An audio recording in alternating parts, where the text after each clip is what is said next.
welcome you. We're very happy to see you, and please proceed. Thank you, Madam Chairman. I would ask unanimous consent, since I'm representing myself and the other minority members of this committee, that I be given up to 12 minutes to make a statement here before this committee. Is there objection? No objection. Thank you, Madam Chairman. First of all, I want to say that I appreciate all of your time and vigor devoted to finding a solution to what you and I believe to be one of the world's most pressing problems. Very few members in Congress could claim to have spent as much time and energy and focus as you and your staff. You are passionate about that. I agree with you that climate change and how our nation addresses it is of incredible importance. But in my 44 years in public service, I have learned that tackling significant problems requires the best information available and the most vigorous analysis from unbiased sources. I don't recall ever finding meaningful solutions with incomplete information and stark partisanship. When I was mayor of the city of Cleveland was 8-1 Democrat. All my council members were Democrats. But we realized we had a symbiotic relationship, and by working together, Cleveland received 3 All-American City Awards during that period. Our motto was, "Together we can do it." It was the same case when I was president of the National League of Cities and chairman of the National Governors Association. We worked on a bipartisan basis, and Senator Carper can testify to the fact that we did work on a bipartisan basis to get things done. After 34 meetings with other members of the United States Senate, 14 meetings with officials from the Obama administration, 42 meetings with interested parties on both sides of this issue, and 4 trips overseas, I have found that crafting a bill that reduces emissions without harming the economy will require more than political will. It will require detailed review and analysis of the various international, which will have a stark impact on what we do, technological, regional, practical, and political challenges that confront us as we try to solve this global environmental issue. And it is a global international issue. Most of our international partners can't comprehend the stark difference in the United States as to what generates our electricity. In most of those countries, it's either coal or it's nuclear or it's something else. They don't understand in the United States the differences and where our respective regions get our energy. While we may disagree on the best policies to address climate change, we can all agree that pressing ahead in a bipartisan fashion is the most productive course that we can take. After conferring with my colleagues on the EPW committee, the minority wants to work on this legislation and move forward to mark up this bill. Sincerely, we want to do that. I appreciate you've delayed the markup and pushed back the deadline by which minority members may offer amendments. And I appreciate your inviting EPA to explain its work to the committee this afternoon. However, while I respect your intent, the issue before us is not whether we understand EPA's 38-page discussion paper on Senate 1733 and its current analysis of Waxman-Markey. Rather, the issue is that the committee lacks a full analysis with modeling runs of S1733. Having an EPA briefing does nothing to change that. In all due respect, I might also mention that we received this bill on Friday at 11:30 p.m. And even if we did have no problems with the lack of analysis, marking up this bill today seems a little bit premature. We got a Friday night, 11:30, and the weekend, and we're talking about marking the bill up today. We need time to read the bill and prepare amendments. The EPA briefing is unnecessary for another reason, Madam Chairman. EPA has already agreed to do the modeling with the inputs and assumptions I requested. So we should be able to reach a bipartisan agreement to get it done.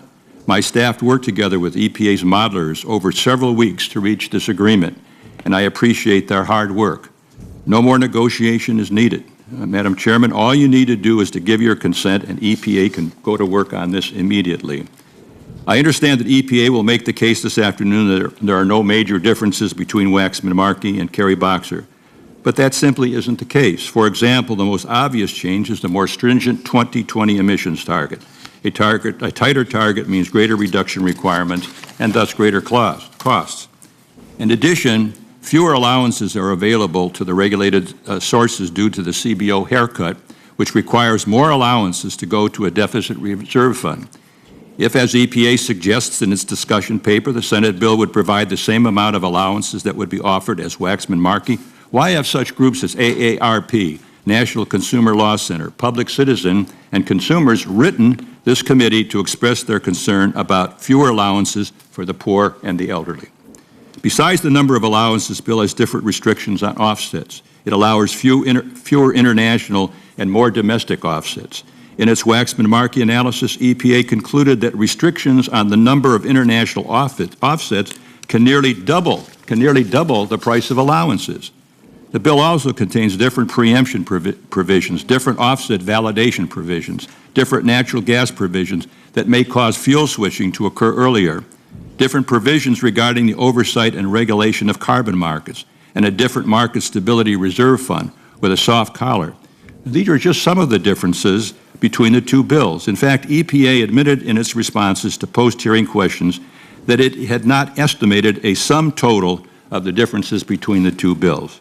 In addition, the agency admitted several times that it did not run the full economic modeling for this bill, but rather synthesized the results of modeling analysis on other bills. They constantly kept doing it through this 38 report that I read, and I hope most of you did.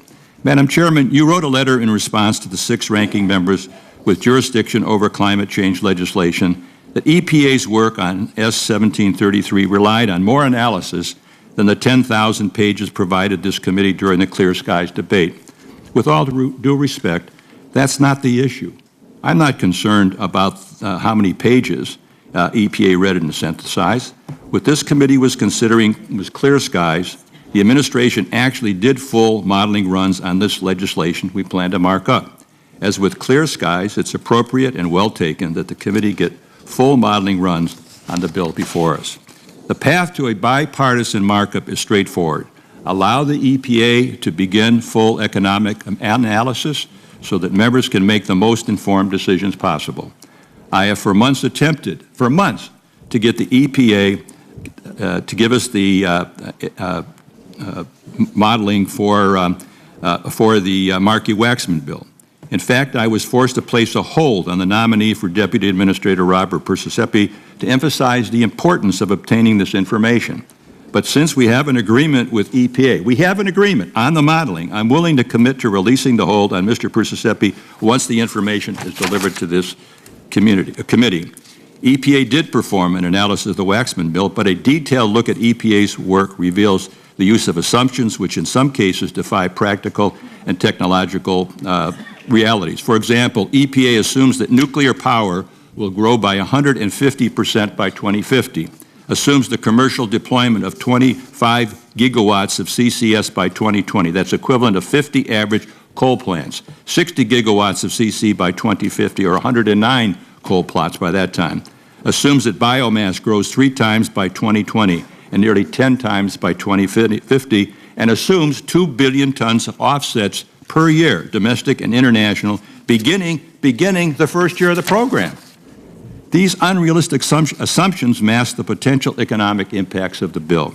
As the Energy Information Agency points out, the timing of the development, this is a quote, the timing of the development, commercialization, and deployment of low emissions electricity generating technologies such as nuclear power, coal, with CCS, dispatchable renewable power, is a major determinant of the energy and economic impacts. In addition, major provisions of the bill weren't modeled at all, including various mandates and requirements that will diminish the effectiveness of the trading system and increase overall costs. As EPA explains in its October 23, 2009 discussion paper, quote, standards that impose restrictions on the way in which a particular subset of sources meet the cap will reduce this flexibility and, if binding, likely increase the cost without delivering additional emission reductions, end of quote. EPA's modeling is only as good as the assumptions built into it. Unrealistic assumptions about technology and offset availability and the lack of comprehensive analysis of the entire legislative proposal greatly limits our understanding of the potential cost of the program. These oversights may point to a very serious problem in the design of the proposal, problems that could be properly remedied by a conscientious bipartisan effort. The time to take a detailed look at these issues is now. These are not issues that can be simply fixed on the Senate floor. Indeed, the very reason why we employ the committee process in the drafting of legislation is so that major problems can be resolved prior to moving to the floor. Yet, Madam Chairman, by the actions of this committee, we're moving forward without information that could affect fundamental decisions as to how we consider and potentially amend the bill. I know you insist that EPA has provided a full analysis, but that contradicts testimony from the EPA administrator herself, who said flatly that the agency has not conducted a full analysis. Madam Chairman, asking for an EPA analysis is not a stalling tactic. This is not a ruse to prevent this committee from marking up a climate bill.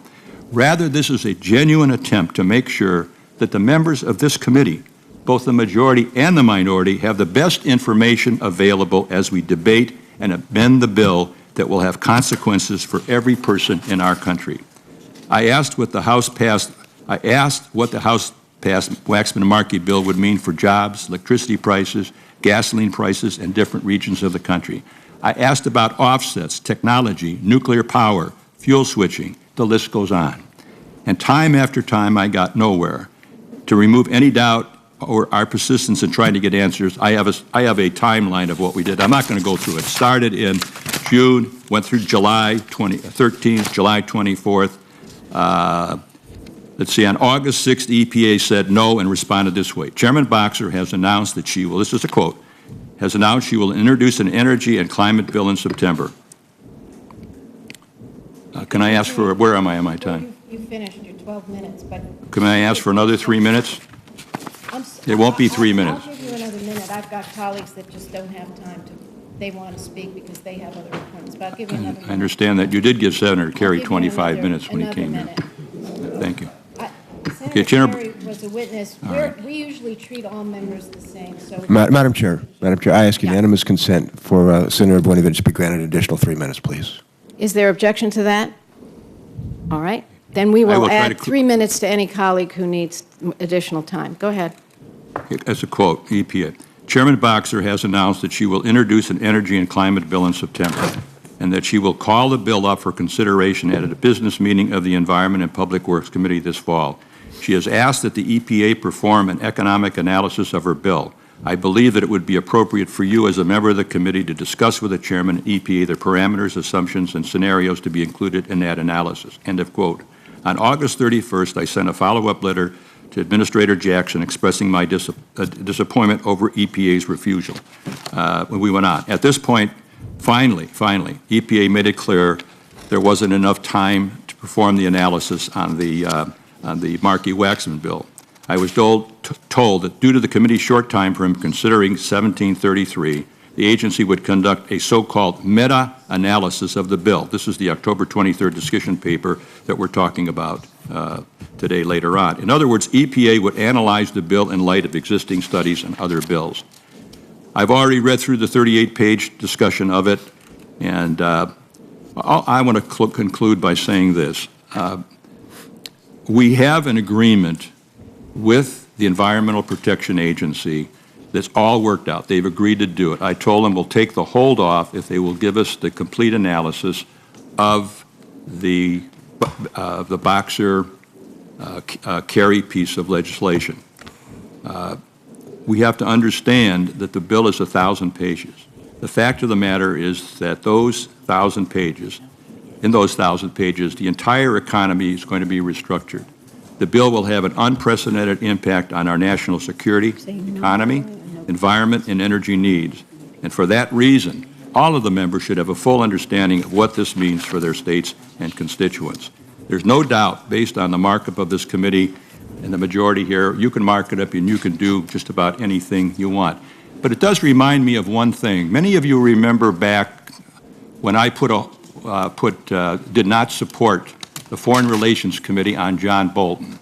I sat at that meeting. I heard from Senator Kerry. I heard from Senator Biden and other senators on the other side of the aisle who said, we want more time. We think it's important to have more time so that we can consider this.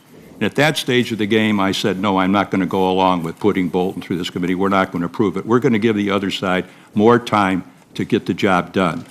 I think what we're doing here today is going to have a dramatic impact, colleagues, on this committee and where we go between now and I'm going to leave at the end of next year. We're going to have a lot of other matters that are going to come before us. And what I'm doing today is I'm pleading to you and to the chairman, as a matter of the golden rule or the second great commandment or just just decency, to go forward with this. This is not something on my part that I'm trying to con you out of or something like that. I think we need this information. This is a really important issue. I have put hours into it. I do want to work on a bipartisan basis. I think we can get something done. And I'm asking, Madam Chairman, I'm asking this committee, give us some time, get the information that we need, and let's really work together on a bipartisan basis to get this done. Senator, thank you very much. I'm going to make